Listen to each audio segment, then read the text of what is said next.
Bonjour mes amis, mon nom c'est Solange Thibodeau, alias Solange Bonheur, et je suis l'auteur du livre de la COVID-19 à la dictature mondiale.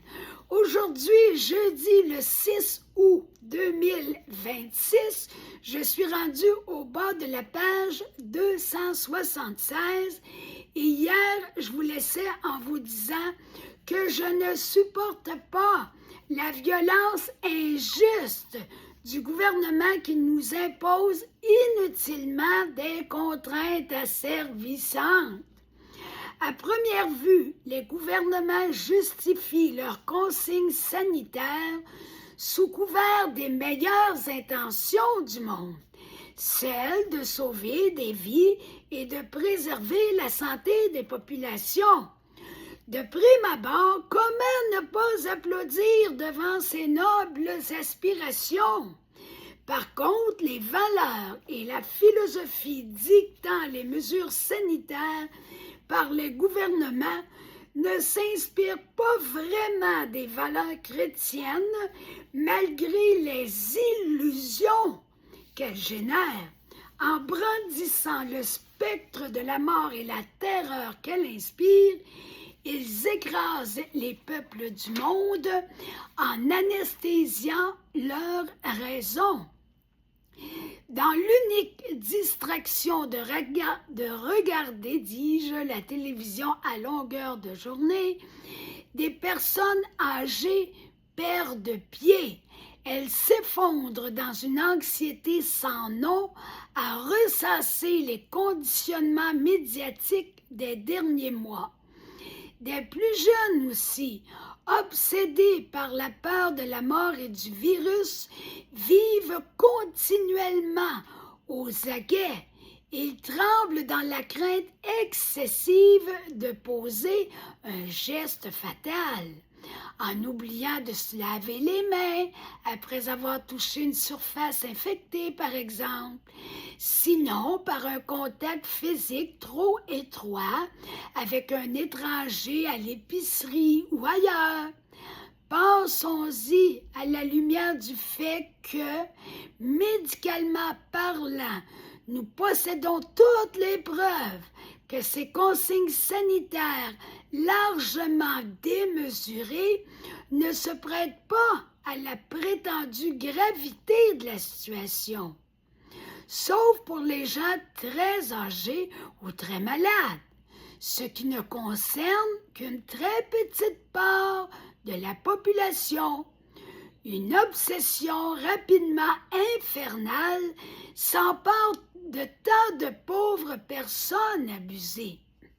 Ce matin même, j'ai vu sur la piste cyclable une jeune femme d'à peine 20 ans qui circulait seule au loin avec son masque jusqu'aux yeux.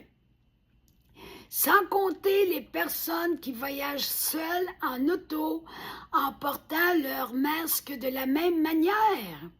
Ce phénomène dépasse l'entendement.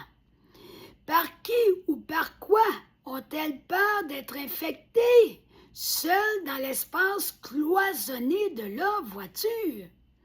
Voilà un signe inquiétant du degré d'anxiété qui affecte des gens sérieusement traumatisés. Juste dans mon entourage, je ne connais pas une seule famille épargnée par les néfastes conséquences des règles excessives du gouvernement. Toujours au nom de notre supposé bien-être. Entre guillemets, comme c'est beau, mon cœur en est profondément touché.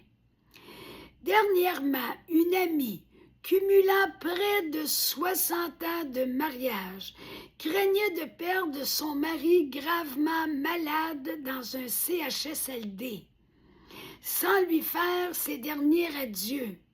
Même chose pour leurs 6 enfants et leurs 12 petits-enfants. À cause des règles insensées en vigueur, effectivement, tant de personnes sont mortes seules. elles ont expiré dans une solitude cruellement exigée. C'est terrible.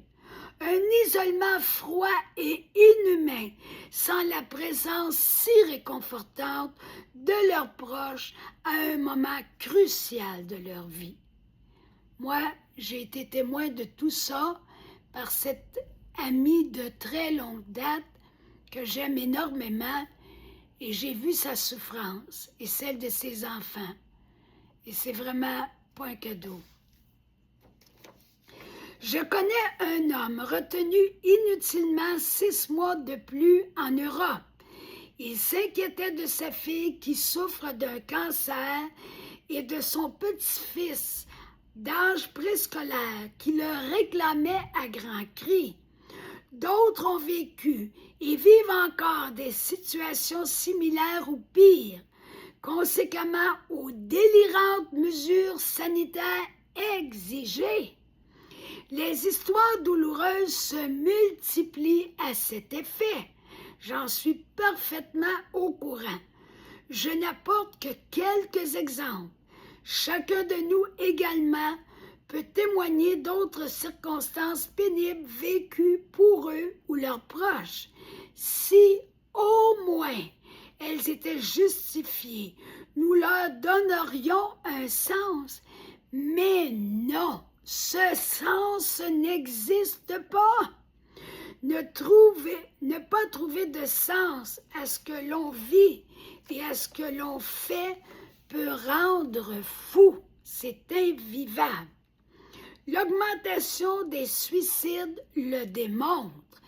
Le suicide est un symptôme du fait que tout cela est inhumain et insensé. Cette domination sanitaire injustifiée est extrêmement pénible.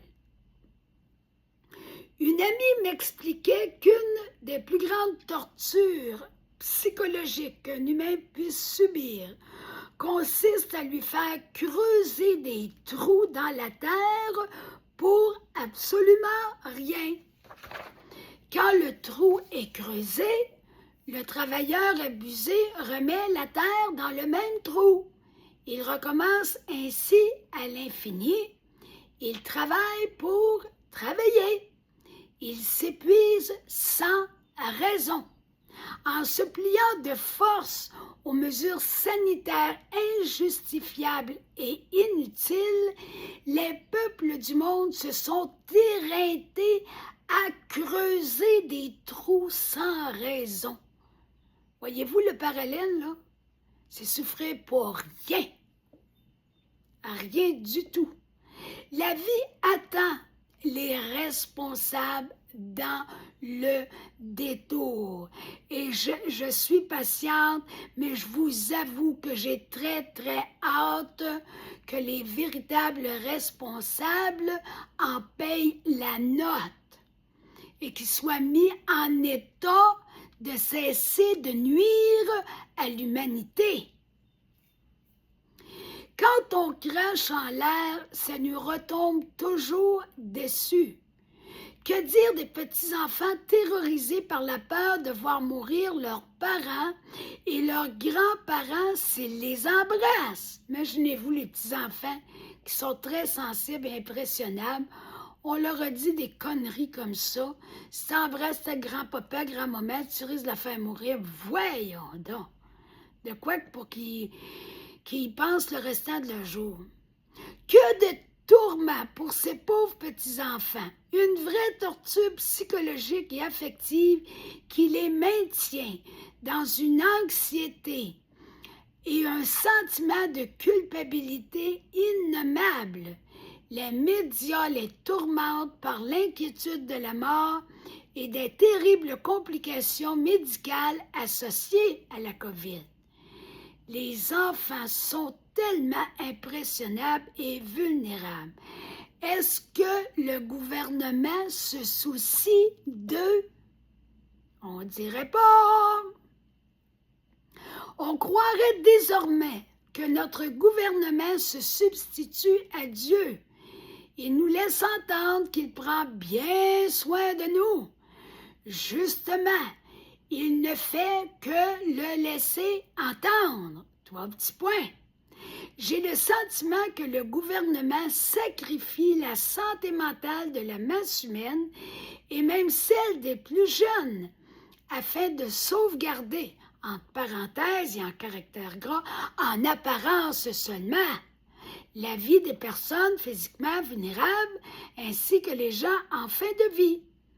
En m'exprimant ainsi, je ne méprise pas les gens corporellement fragiles et d'un certain âge. Je ne les considère pas comme des citoyens de second ordre. Non, pas du tout. Le penser consisterait à mal interpréter mes propos.